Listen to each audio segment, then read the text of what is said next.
Well, here we are, guys. The first reaction video to something Nostalgia Critic for the month of October. And it's obvious that, have to react to something Halloweenish that the Nostalgia Critic has reviewed. And, yeah, because you read the title and you know exactly what I'm reacting to of the Nostalgia Critic. Because this came out not long ago and not a part of Nostalgiaween. But at the same time, it's still fitting to react to this, and the movie that the Nostalgia Critic has reviewed and that I'm reacting to, it is something Halloweenish. But not just for Halloween, but I think you get the point. So that's right, guys. I am reacting to the Nostalgia Critic's review of the first Ghostbusters film. Yeah. So he's finally reviewed the first Ghostbusters film, and after, some of the past videos that he had done, like he had reviewed Ghostbusters 2, and he had done other videos talking about Ghostbusters, like some top 11 lists and so on, sometimes Ghostbusters being in a number spot, but also he had done the top 11 things you never knew about Ghostbusters, which, by the way, that was the start of, something that the Nostalgia Critic does, and that being what you never knew. I really enjoyed that. I wish he'd do more of those. But anyways, But yeah, it's great to see that he's now finally reviewed the first Ghostbusters film, and not to mention, couldn't have picked a perfect timing to do it, because, well, this year marking its anniversary, and yeah, so great to see that he's finally gotten around to doing this. Alright, but enough said, let's see what the Nostalgia Critic has to say, and, because with his review on the first Ghostbusters film, I'm sure more than likely he's going to have some positive things to say. So, yeah, but we will find out once I now begin this. So here we go. Starting the video in 3, 2, 1, begin. Hey folks, we're going to be in Cleveland, Ohio for the Cleveland Gaming Classic. Hope to see you there. I wish I would have been able to attend. Yet again, the intro is short.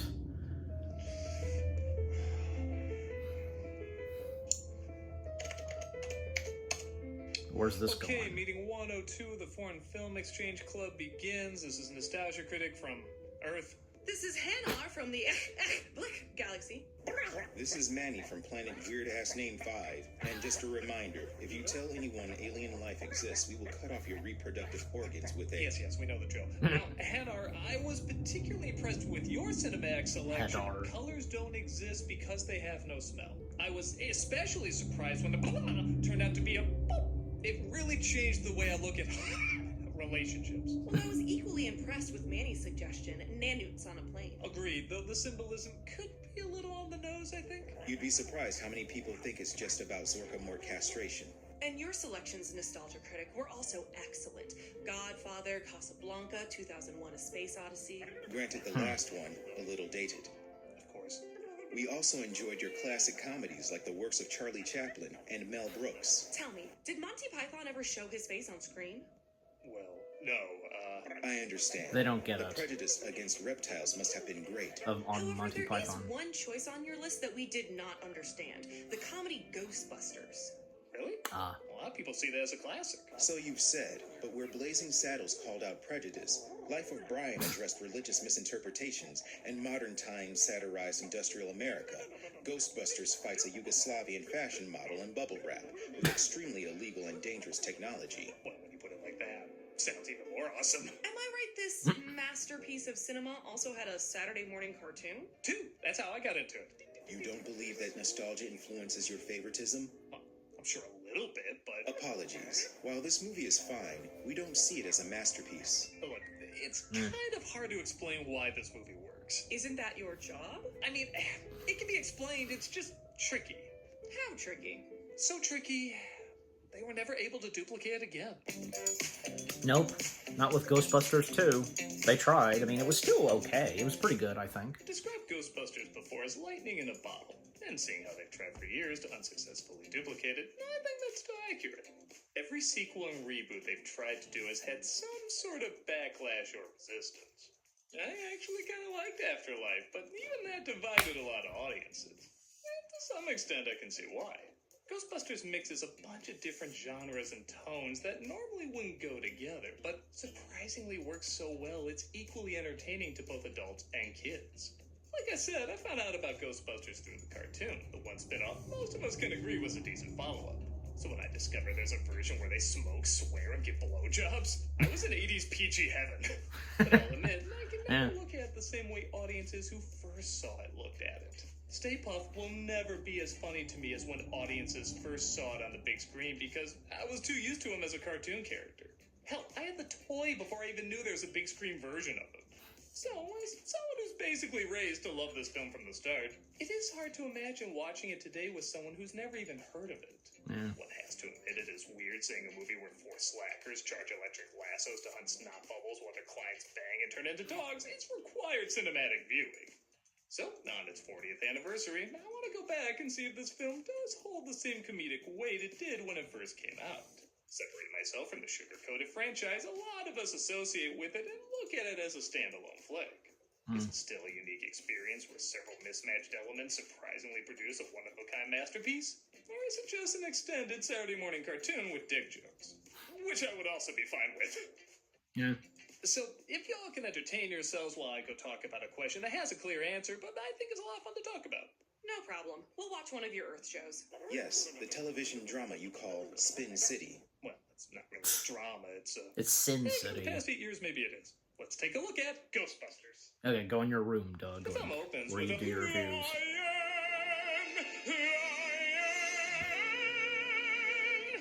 Actually, while the songs do rightfully so get a lot of praise, the Elmer Bernstein score is fantastic. Yes. Making the theremins sound equally humorous and creepy at the same time. Oh yeah, absolutely. Not to mention he had done the score of That's one of The great Black tone Cauldron. combos of the movie. Being That was goofy creepy and over too, the top, but good as also well. a little unsettling. They really make you feel like you're with this librarian, and because they mix different types of effects, it isn't all just CG. You feel the same claustrophobic panic she does after seeing something like this.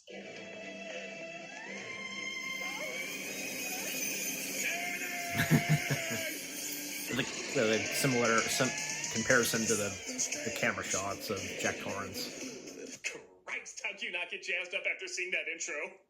Oh yeah. Dues to a college doctor of parapsychology. And yes, I was shocked to find that is an actual term. Named Peter Venkman, played by Bill Murray.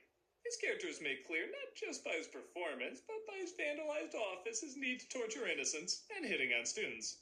Yeah, this movie's kind of like Animal House meets Poltergeist. I don't think we're entirely supposed to like these people. You can keep the $5 I've had. I will, mister. Oh, he's also cheap. I know inflation and everything, but somehow $5 is always just $5 in any time period. This is it. This is definitely it. He's Wonder if- approached by Dr. Ray Stantz, played by Dan Aykroyd, who tells him about the ghost at the library, where he meets up with Dr. Egon Spengler, played by Harold Ramis.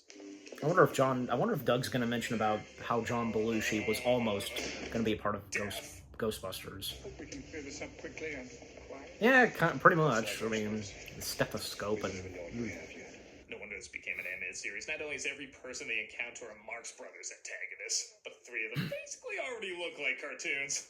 Even if I think they mixed up Peter and Ray's character models. You know, he doesn't look a thing like me.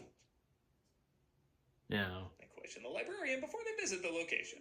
Are you habitually using drugs, stimulants, alcohol? Are you, Alice, menstruating right now? I suppose this is as good a time as any to talk about how some of the main leads, particularly Peter, are sometimes seen as too unlikable. Yeah. Yes, you could toss part of this up to as a different time, but I'll defend them a bit more beyond that. They do shitty stuff, and that's where the comedy comes from. Yeah. Not only are we supposed to see deep down they are good guys, there are consequences to their shitty actions. Peter hits too hard on Dana Barrett, so she tosses him out.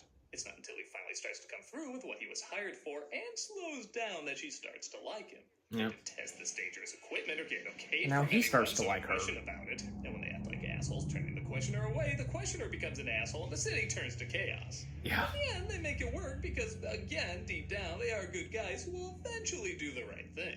But they would have gotten there easier with a lot of these problems being avoided if they acted smarter. But that's not funny, and this is a comedy. And these three are fun to watch make asses of themselves. Full torso apparition. And this scene. Real. And apparently it's very gassy. Where are you from, Well, I mean, originally? you know. The scene has great build-up. Again, trying to make it a little creepy adds a little believability to what's ultimately a pretty unbelievable scenario. Get her! The Ghostbusters, everybody! Well, Yeah, I love this the was people their first time hired to get rid of encountering a ghosts. I'm ghost. legitimately terrified of ghosts. I trust you're moving us to Well, I guess it quarters. depends, you know. No, you are being moved off campus. The three of them are tossed out of university for, like I said, being non-productive a-holes, leading to one of my favorite lines. You've never been out of college. You don't know what it's like out there. They expect results. That's not true. Some people make a very good living producing nothing of value. Peter sees it as a business opportunity. By the way, am I the only one that thinks it almost turns into a musical here? Ray, call it fate, call it luck, call it karma.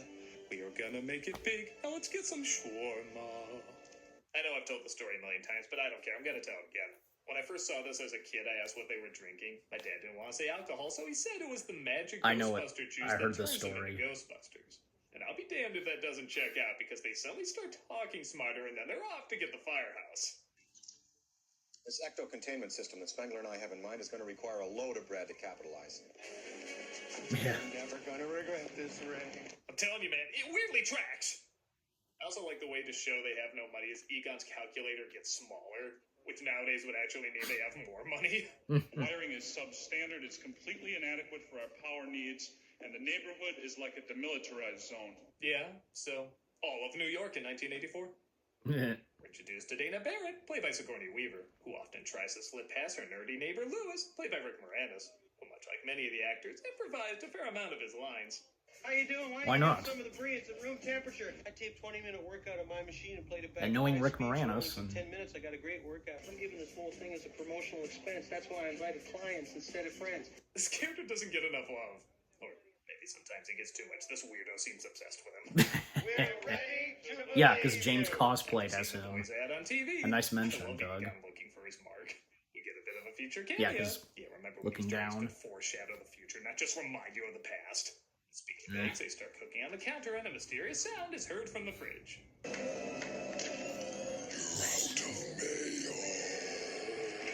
Out of Whip if you don't mind. out of Mayo's. After hiring a secretary named Janine, played by Annie Potts, our heroes are approached by Miss Barrett with her ghost problem, which I don't know, this place might also be haunted. Their cokes pretend to be Diet Cokes, and she explains her situation. Past life experience intruding on present time. Could be erased memories stored in the collective unconscious. I wouldn't rule out clairvoyance or telepathic contact either. Or, you know, it could be ghosts. Ghostbusters. Peter goes to check out the apartment, and even while fighting off clumsy advances and talking canines in her icebox, Weaver still plays this as straight as warning the whaling company of a universal threat. There were creatures writhing around, and they were Well. growling and snarling. And there were flames, and I heard a voice say Zool. Well, that just happens when you leave Taco Bell in the fridge too long. Okay, now commercial break. Well, I defended Peter a little bit and how his bombastic flirting gets him kicked out. This scene is still done really awkwardly. No. I've got it. No. I'll prove myself to you. It's not necessary. She knew where Alright, this was movie, going. if you don't want us indicating anything creepy, maybe don't make a scene indicating something creepy. I'll solve your little problem. Okay. Yeah, this scene's weird. Your weird scene. We So got what would you say, one. we're 50, maybe 60 minutes in? We're not even a half hour in yet, and they're already taking their first job. Hey, anybody see a ghost? This movie is so damn tight at getting information to you through both verbal and visual storytelling, as well as both obvious and subtle gestures getting across character. With so many franchise movies having ridiculous running times, it is so impressive this movie is only an hour 40 long, and it feels like you got the same amount of info from a 2.5-hour movie. It wastes no time. Nope. Going up. I'll take the next one. They get called about a Yeah. ghostly disturbance while putting together. They've never successfully tested this equipment. When they were in the elevator, because they turned it on, and We thought you were someone else. Egon We thought and you were Paul Feig. Venkman stepped aside. Discover a party animal ghost named Slimer, who I've mentioned before, is said to be the spirit of John Belushi. Yes. Gives them a run for their money, but they corner him in a dining hall. Don't cross the streams. All life as you know it, stopping instantaneously, and every molecule in I your will body talk about that exploding at after the I'm done speed with of this They're saying reaction. this now and no protection? God Peck is right! But you know, they just aim those It's still an nuclear asshole. warheads away from each other and end up catching the ghost. He got feet and the made-up prices on the spot. 4 big ones, $4,000. I had no idea it'd be so much I won't pay it. But we would like a brandy. But you know, ghosts are suddenly popping up all over the place, making them a sensation. This leads to one of the more famous moments, for better or worse, of Ray having a Larry dream about King, getting a I assume. BJ. I think, yeah, that's what it's supposed to be. And yes, the lyrics busted makes me feel good. We're supposed to play at that moment, but we're cut out. What the crap? Oh. Ramus said the idea was Egon and Peter both got I think it love would've been too interest, so much. Wouldn't it be funny if Reyes was a woman who's been dead for years? As an entire backstory was created involving an old historical fort and everything. The scene was too long, though, as well as maybe a few other things while watching this. So they turned into a pointless dream sequence. And yeah, it's not needed, but it is kind of worth it just to hear Dan Aykroyd say it was based on real paranormal activity. I hope this dude never discovers reality, because this shit is great. Big question on everybody's mind. How is Elvis? And have you seen him lately? With their celebrity growing bigger and bigger every day, they put out an ad for extra help, and an impressive one person applies. Winston Zedmore, played by Ernie Hudson. Do you believe in UFOs, astral projections, mental If telepathy? there's a steady paycheck in it, I'll believe anything you say. This is the only part of the movie I have a major problem with. Winston should have been brought in earlier. I heard originally Eddie Murphy was supposed to be one of the four, and maybe Yes. he was supposed to play that part, though I don't Michael know. Keaton It's was also possible Maybe considered. he was supposed to be more the Peter role than the Winston role. I could be wrong, though.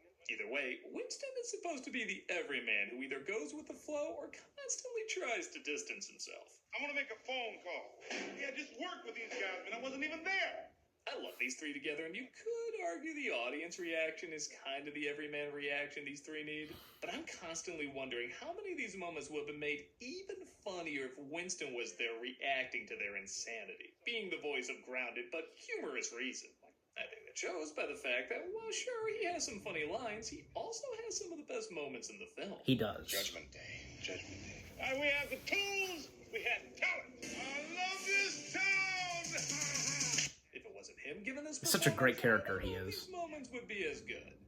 Dr. Beckman, this is a surprise. Peter meets up with Dana, reveals Zool is the minion of a demonic force named Gozer. And as I hinted at before, I kinda get it. There's morons out there who don't follow social cues and keep hitting on a person who's clearly not interested, and you don't want to encourage that. But look at these two. They're both clearly into each other at this point. Of course it helps they surround her with nothing but schmuck, so he looks better by comparison. So who the hell is that? I'm sorry I didn't get to meet you, sir, and I'm glad you're feeling much better. You're still very pale, though. Let me look at my unorthodox scale. We are at most! And Hey folks, yeah. I'm playing Arkham City every Friday. There's no on sponsor Twitch. for this. We also got content 5 days a week. Hope to see you there. Also, everybody says they never get notified about our latest videos, so be sure to subscribe and hit that notification bell to get all the latest updates. Which I've done, so... Liam Atherton plays a representative from the Environmental Protection Agency. I'm Walter Peck. Even his introduction sounds perfectly snobby. I Yeah. mean, that this role should so easily be boring in one note, but he masterfully makes him both charming and a prick at the same time. Yes. Hey, please. See the storage A facility. charming prick. And he Best says way to there's a put lot of it. concerns about their equipment having hazardous results. Try to imagine all life as you know it, stopping instantaneously. Rightfully so. And when he asks to take a closer look at their establishment, he's thrown out. Either show me What is down there? Or I come back with a court order. You go get a court order, and I'll sue your ass for wrongful prosecution. Or at the very least, I'll have kids across America constantly call you dickless. No, really, that's something this poor actor had to put up with for a while. I have to go. I have a date. Meanwhile, Dana gets ready for a date, as it is a beautiful painting outside. But the movie goes from funny Pac-Man ghost to borderline Freddy Krueger territory. Well, this would come out the same year as A Nightmare on Elm Street. This has similar issues next door as he throws a party. You think it's too warm in here for A me to Bug's breathe? Life. Louis, I'm going home. What if I sing Suddenly Seymour? I know I bash the overuse of CG in movies, but admittedly, they kinda help smooth out some these keying lines. Yeah.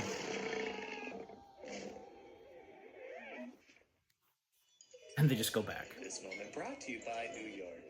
They know. They just don't care.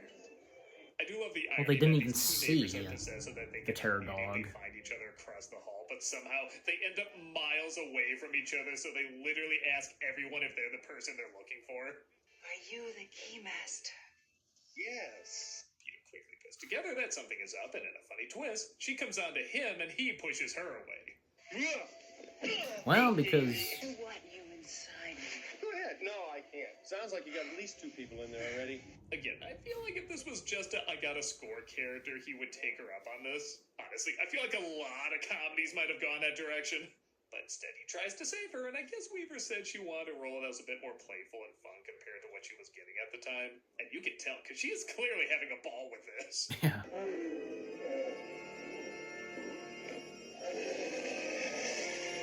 Zoom, motherfucker! Oh, wait, that's literally what this is. I just whacked her up with about 300. Well, at least you technically still She's mentioned gonna take it. a little nap now. There's been jokes about Peter giving her Thor a scene like, what the hell is he doing bringing that on a date? And while those jokes are funny, again, some people I think take this too literally. My guess is they just needed a joke about how much it takes to knock out a creature so powerful. In fact, I wouldn't be surprised if it was improvised. Yeah. For the sake of argument, let's take it literally. The place is ransacked. Like Peter was looking for something to calm her down. So you could argue he found a prescription she had. You ever wondered what kind of doctor would prescribe her Thorazine? She saw a dog in the fridge. What would you give her? What did you say her name was? Vince Clortho, Keymaster of Gozer. Lewis is possessed as well, calling himself the Keymaster, looking for the Gatekeeper. As Winston thinks maybe all these ghosts suddenly popping up have apocalyptic overtones. Ray, has it ever occurred to you that maybe the reason we've been so busy lately is because the dead have been rising from the grave? If so, I would love to know who these people were before they died. Yeah, that'd be Returns, interesting. though, demanding the place be shut down as he has a court order to do so. I think there's just been a slight misunderstanding. Big mistake and I doing want trying to do so. any way that I can. I love how Peter instantly folds. He does that a lot in the face of adversity. The containment unit is turned off, releasing all the ghosts, making this cop really angry.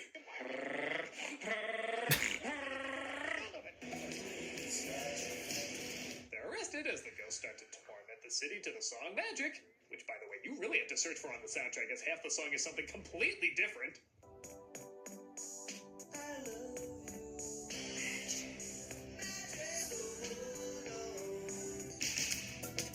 Where did that come from? And our heroes figure out that I it never was knew designed to this. summon the forces of the evil Gozer.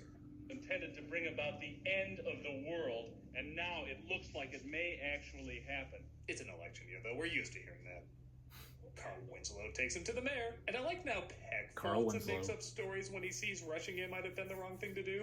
They use sense and nerve gases to induce hallucination. Power grid was shut off by Dickless here. Is this true? Yes, it's true. This man has no dick. Don't ask how he knows that's true. Meanwhile, the Gatekeeper and the Keymaster open doors, while the mayor sides with the Ghostbusters and allows them to take on evil. But evil's, you know, pretty bad. There they are! In hindsight, you had lightning and you went with earthquake. That's like having a gun, but you went with quicksand. What's clearly better? Well, The crowd cheers him on, and they rush on in to the stairs. When we yes. get to 20, tell me. I'm gonna throw up. They couldn't take the Why are SNL elevator. members going up buildings always the funniest part? Dana and Lewis are transformed into dogs as Our Lady of the Triforce opens And up it's to nighttime. finally reveal Gozer. Gozer. I thought Gozer was a man. Whatever it wants to be. Woke! I now have to hate all this. Why don't you call it Go Woke, Go Broke Busters? Oh, Whatever it is, brother. it's gotta get by us. We get a nice callback to their first ghost encounter. That was your whole plan. Get her. Go get her, Ray. The Gozer Captain EOs their asses Nice. when Ray answers no to being a god. When someone asks you if you're a god, you say yes. Oh, you read the Influencer's Handbook. And how that was done in Afterlife. Though certainly swimming in 80s, yeah, what 6000 BC creature has flat tops? Gozer is a pretty cool villain. But much like Yep. Sauron, doesn't need to be seen that much in order to leave a dreadful presence. Whatever we think of. If we think of J. Edgar Hoover, J. Edgar Hoover will appear and destroy us. J. Edgar Hoover has come. He did say it, but Thinks back to his childhood and thinks of an old food mascot named Stay Puft who can't possibly hurt them. But he's naturally proven wrong. And, you know, Gozer can read minds, and he... Again, as someone who grew up with the cartoon, I can't guess what it must have been like for an audience to see this is the antagonist at the end, and how funny it must have been. But as a fan of the show, it was pretty amazing to see some really spectacular effects dedicated to this creature. Oh, yeah. Well, there's something you don't see every day. And I have to point out in a past video, I showed off how this effect was a little clumsy because you can see through the leg. But one comment said, of course you can see through it. He's a ghost. Oh. Shut me the hell up. Well, yeah. They say crossing the streams might reverse the door to Maybe not really a ghost, but, as painfully as possible. I never noticed that. I'm the first one to make up that word. And it seems to work, blowing up Gozer and the Marshmallow Man. Kingly. I love too William Atherton asked if getting all this marshmallow dumped on him was gonna hurt, and the crew just said, oh. Even in real life, Peck brings up good points. As a kid, I'm on the Ghostbusters side, but as an adult, this is the asshole that makes more sense. It was just foam, right? So... As well, except for Peter, who has romantic but weight armor. Peck deserved all that stuff on him. Who are you guys? We're the Ghostbusters. Who does your taxes? Nobody, but you can be a lawyer in the future. True. So as the credits roll, That's what happens. Is destroyed, the city is saved, Peter and Dana share this incredibly awkward kiss. This guy, and they ride off into the slime set. I'm off to Minions the cartoon! So 40 years later, that was Ghostbusters. And sure, on the one hand, you could see this as just a simple comedy adventure designed to sell toys, but its unique premise, memorable characters, extremely quotable lines, and mixing of several different tones does make it stand out. Indeed. It's similar to watching an anime. You know, the ones where a bunch of hearts and wavy lines go by 1 second, but then out of nowhere, some really heavy shit suddenly hits. Oh, yeah. This does that. Okay, maybe not much with drama, but certainly with sci-fi, horror, family entertainment, grown-up entertainment, subtle wordplay, but also over-the-top special effects, and of course, comedy. Somehow it manages to balance all of these perfectly and master every single one of those categories. Yep. It's not really a story about people discovering amazing things about themselves or changing greatly. It's a story about people having a passion for something and showing the struggles and rewards of working towards achieving it. It's kind of like a Disney film in that way. Some see Ariel as not very complex, but others see someone who knows what she wants despite everyone saying she can't get it, and uses her drive and dedication to achieve her dream. Yeah. A lot of people recognize the value in that despite her being flawed, and I think people can see the same value here despite these characters being flawed. They screw up, they do the wrong things, and many times it blows up in their faces, but they are still taking a chance on themselves despite nobody else having faith in them. It's a story we see all the time in kids' media, but it's also a story we see all the time in adult media, which is perhaps why it speaks so well to both. I know it's not classic to everyone, but to kids looking to connect to adulthood and adults looking to connect to childhood, this is an imaginative, one-of-a-kind comedy that's just as relatable and smart as it is bizarre and hilarious. Couldn't agree more. Yeah. Okay, so I think I know how to explain why this what's film gonna is so happen good. now? Not now. We just watched Earth's greatest masterpiece. Oh, what? Citizen Kane, the Seventh Seal? No, Tommy Wiseau's The Room. I called it. I never understood. I was thinking of it in my Christmas head. until I saw this epic. Really? The symbolic struggles, the layers of commentary, the way he answered the mysteries of the pyramids. In The Room? You are so fortunate to live They're on a planet aliens that has a and film just that scientifically proves what how they happens view the after room. death. I was moved to tears. In The Room. Tommy Wiseau's The Room. Yes, Oh, Doug. yes. Don't you know? Tommy Wiseau is one of us. But don't ask specifically what galaxy he's from. That's still a little vague. And he made the greatest film you've ever seen.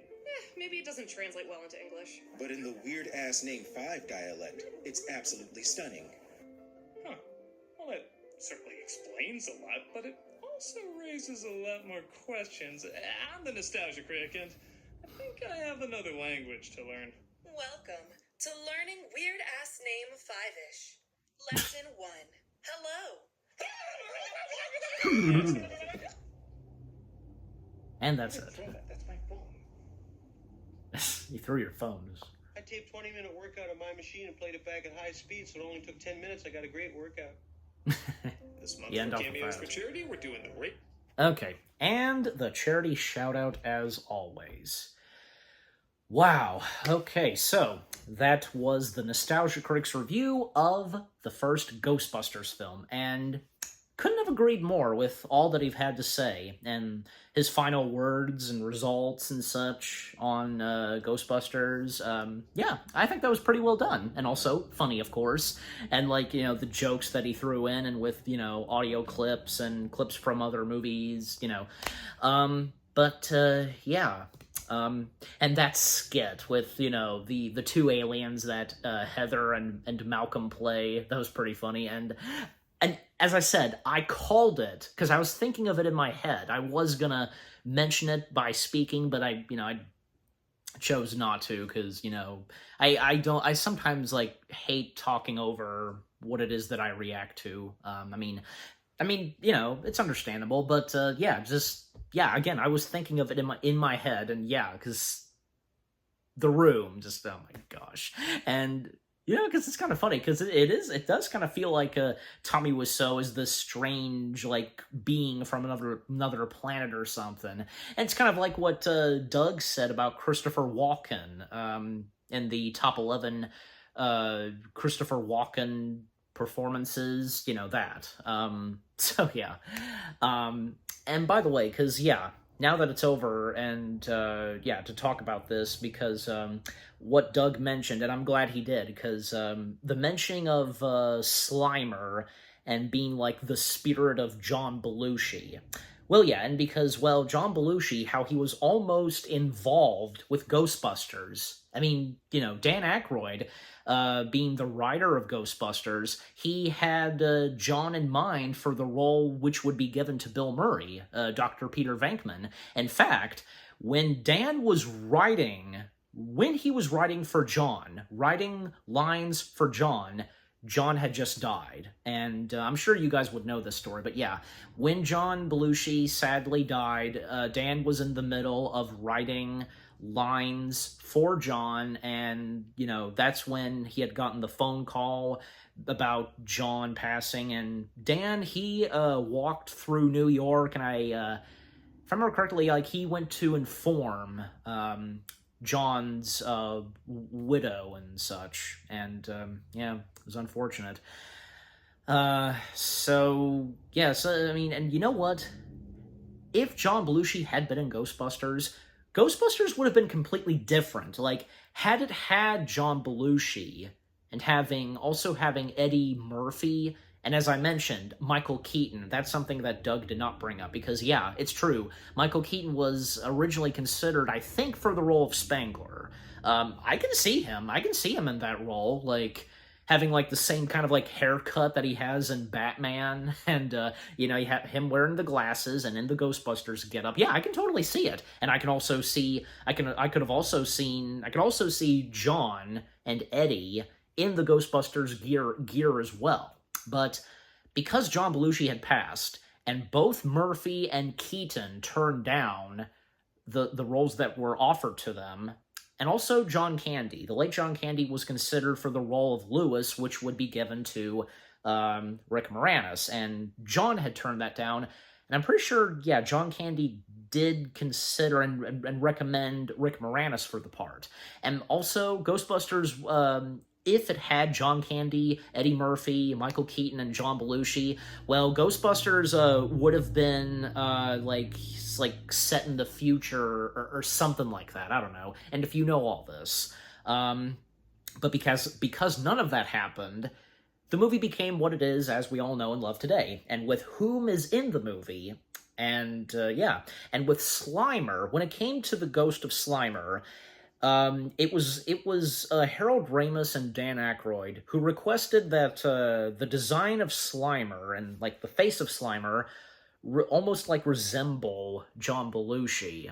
And if I recall, like, the designer of Slimer was really struggling with this, but according to him, he felt as though that the spirit of John Belushi was present and helping out with this or something.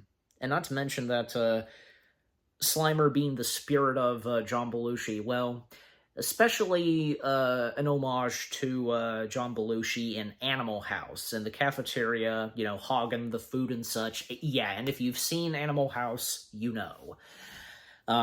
So, yeah. And also, like, what he said about Stay Puft Marshmallow Man, how we can see, almost, like, see through his foot in that shot where, yeah, like, the foot is cut, like, we see the foot close to the camera. I never noticed that.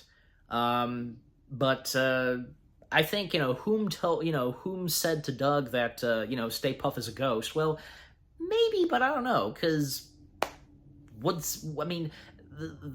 the Traveler is in the form of the Stay Puft Marshmallow Man. Would the Traveler be a ghost or something? I don't know, but probably so. I mean, and you guys can let me know in the comment section if, yeah, this is true, but, you know, and yeah, and again, as I did point out, because Gozer, Venkman telling them to, you know, empty out their heads and not think of anything and don't say anything, all except for Ray, because you can even, like, see a look on his face, and he was thinking of something, and, well, yeah, Gozer reading minds, has the ability to read minds, and, well, read in Ray's mind, and, well, Ray thinking of the Stay Puft Marshmallow Man, and thus, the Traveler taking the form of the Stay Puft Marshmallow Man. So there we go.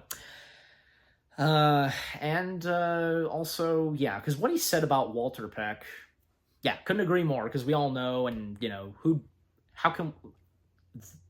we really don't even like the character of Walter Peck anyways, but, you know, I wonder, because, if I remember correctly, because, like, you know, for Ghostbusters Frozen Empire, we got Walter Peck back, but, if I remember correctly, he kind of lightened up or something, I think at the very end of the movie, pretty sure, but, yeah, anyways, yeah, and is there anything else?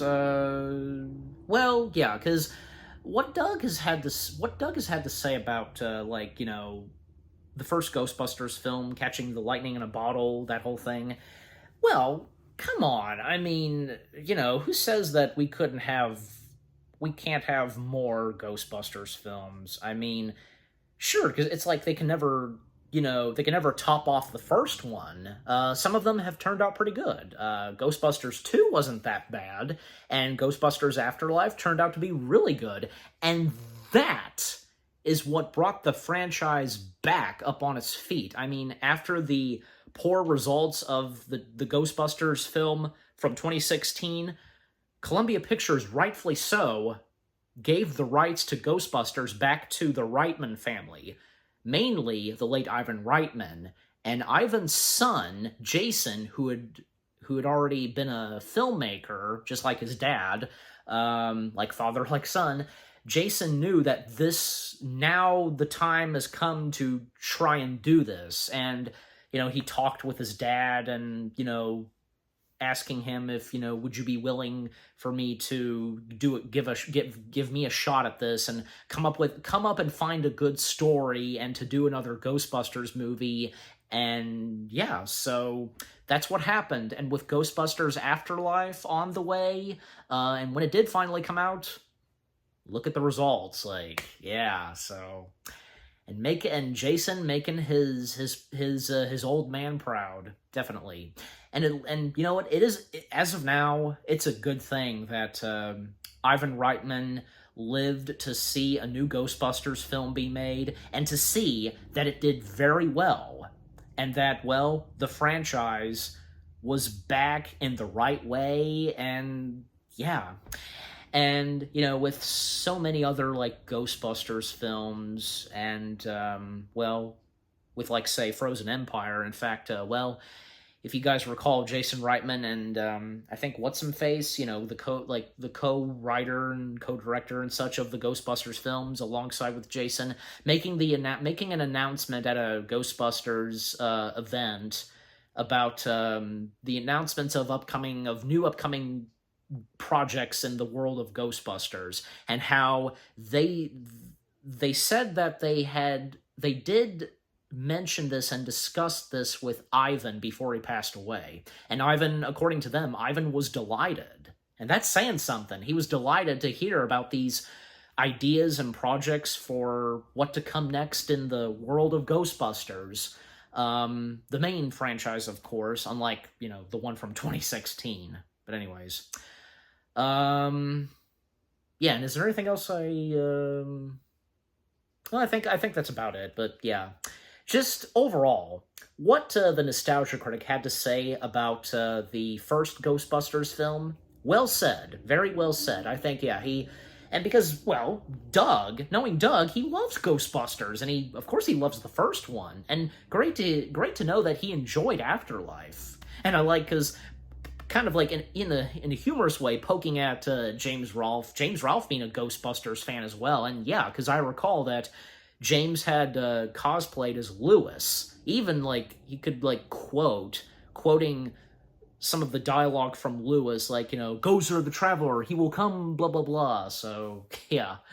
Because I've seen, like, the Cinemassacre podcasts and the one where Doug guest starred, and they were talking about a convention that they were at, and a group of people cosplaying as Ghostbusters, and Doug explaining that James sneaked away, he went to his car, and he just happened to have this. Like, what a coincidence, and probably, James was glad to see that he had this, and because of what was at a convention that they went to. So, James, he snuck out, went to his car, and put on the cosplay, his very own cosplay of Lewis, and, hanging out with, the other Ghostbusters cosplayers. Yeah.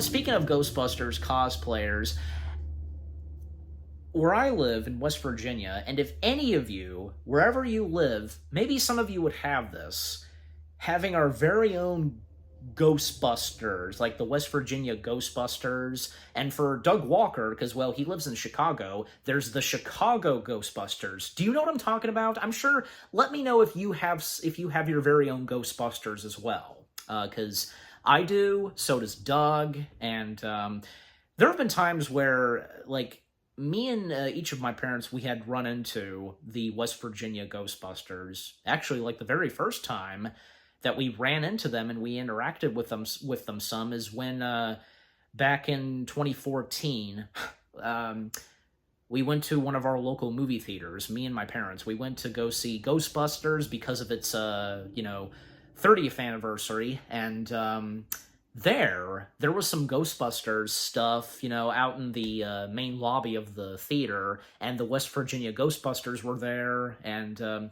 I took a picture with them. I even got to hold the device. Like, well, I mean, it was custom made that they did, but still, the device that Spangler uses. You know what I'm talking about. Yeah, that was awesome. A geeky moment of holding something, a replica of a prop, whatever it is. You know what I'm saying.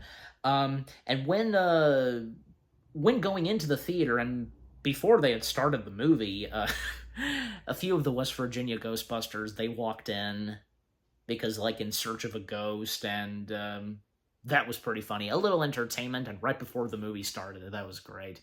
And yeah, there were a couple of other times, as I said, where we ran into them. And I'm pretty sure because the last convention that my dad and I went to, we did run into them. There were a few of them. Like, they not only had Ghostbusters stuff, they also had some Star Wars stuff. So, same group of people having each Ghostbusters and Star Wars stuff. But, yeah.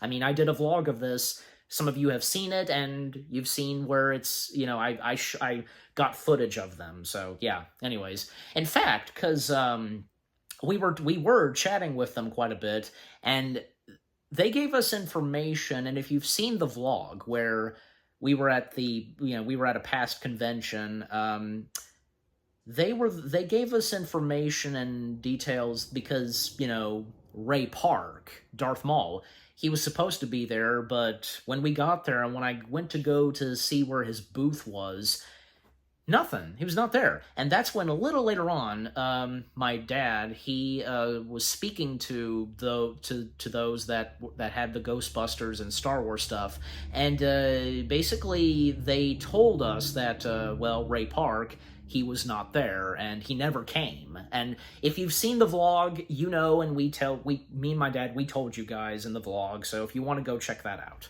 Anyways. All right, but I've been talking too much, but yeah. But again, overall, the Nostalgia Critic's review of the first Ghostbusters film, that was pretty good, well said, you know, couldn't agree more. And, well, because I should have known that, you know, he would have some positive things to say, but, you know, some things he did point out, but, you know, not like a huge complaint, but yeah. But overall, it was good.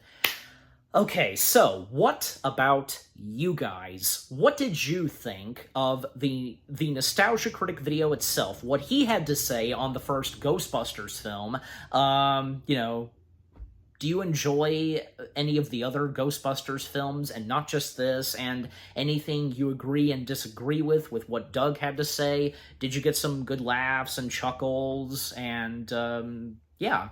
But just overall, what do you think of the video itself, and with what I've had to say, my reaction, and yeah, what did you think of my reaction? Leave comments and give this reaction video a like, as always.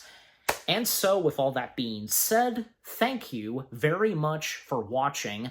I hope you guys enjoyed my reaction to the Nostalgia Critic's review of the first Ghostbusters film. More reaction videos are coming your way. They're going to be awesome. Keep looking forward, and I'll see you guys in the next video / reaction. Take care. Happy anniversary to the first Ghostbusters film, the one that started it all, and peace out. I ain't afraid of no ghost.